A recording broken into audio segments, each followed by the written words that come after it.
Assalamualaikum warahmatullahi wabarakatuh. Hai semua anak murid Ustazah. Apa khabar? Adakah awak semua sihat? Dah lama sangat kita bercuti kan? So, hari ini adalah kelas kita yang pertama. Hari ini Ustazah ingat nak ajar satu surah yang memang kita baca setiap hari ketika hendak menunaikan solat fardu 5 waktu. Okey, kita ambil surah yang wajib dibaca pada setiap rakaat, iaitu surah Al-Fatihah.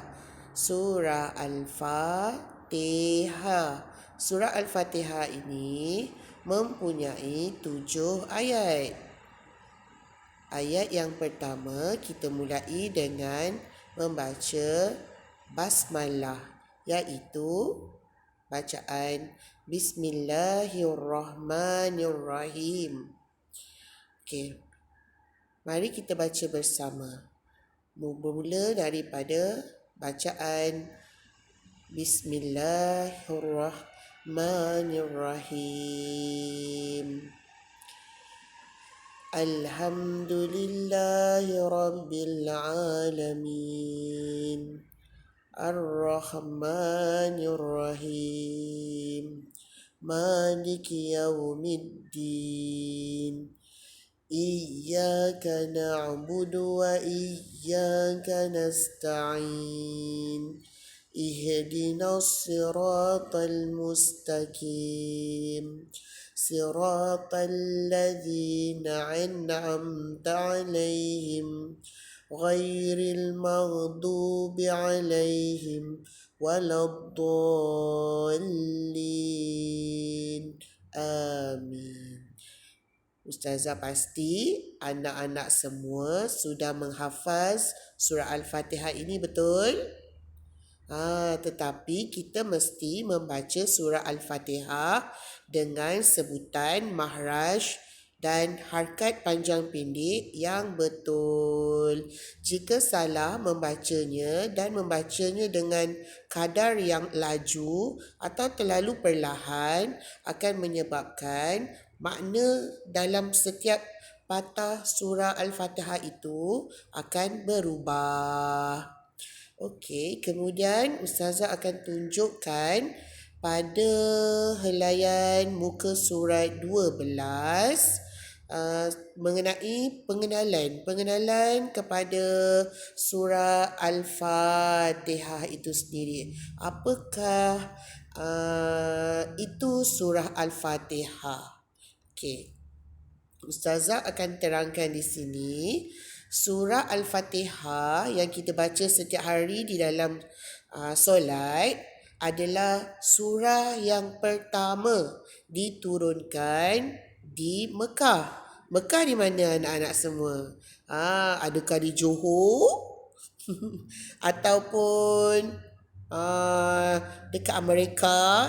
No, Mekah ada di negara Arab Saudi. So, surah Al-Fatihah ni Allah turunkan dia di Mekah. Dia mengandungi 7 ayat. Bermula daripada Bismillahirrahmanirrahim sehingga ayat yang ketujuh, iaitu waladdallin. Perlu panjangkan perkataan dallin. Begitu. Kemudian surah Al-Fatihah ni dinamakan kerana ianya adalah surah bagi pembukaan atau permulaan bacaan di dalam Al-Quran. Jika anak-anak ada Al-Quran di rumah, boleh buka Al-Quran. Pastikan ada air semayang ya, air wuduk mesti ambil dulu, baru boleh sentuh Al-Quran. Kemudian buka. Pada helaian yang pertama kita akan jumpa surah Al-Fatihah dahulu, baru surah yang seterusnya. So sebab itulah surah Al-Fatihah dinamakan surah pembukaan, iaitu permulaan dalam kitab Al-Quran. Surah Al-Quran ini juga dinamakan Ummul Kitab. Ummul Kitab bermaksudnya ibu Al-Quran. Kerana ia merupakan intisari bagi isi kandungan dalam Al-Quran tersebut. Begitulah serba sedikit tentang pengenalan surah Al-Fatihah. Okey, pada muka surat 12 juga di bahagian bawah 2.3 terdapat pembahagian ayat hafazan yang kita boleh hafal daripada setiap pecahan surah Al-Fatihah itu sendiri. Tadi saya kata surah Al-Fatihah mempunyai 7 ayat bukan? So, di sini untuk memudahkan anak-anak semua, jadi sudah dipecahkan ayat. Beberapa ayat yang boleh dihafal. Bermula daripada hari yang pertama, kita akan hafal ayat 1 hingga ayat 3.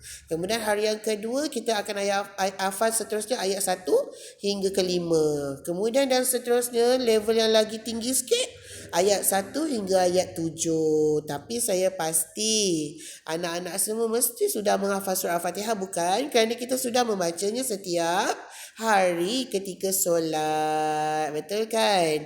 Cuma kita nak betulkan sajalah bacaan makhraj hurufnya mestilah betul. Harkat bacaan panjang pendek setiap surah Al-Fatihah ayat 1 sampai ayat 7 tu mestilah betul. Tak boleh lari, tak boleh terlalu laju atau tak boleh terlalu perlahan. Jadi kita akan kena baca dengan betul-betul lah untuk sebutan surah Al-Fatihah itu sendiri. Okey anak-anak, itu sahaja untuk pengenalan kita hari ini tentang pelajaran Al-Quran surah Al-Fatihah. Assalamualaikum warahmatullahi wabarakatuh.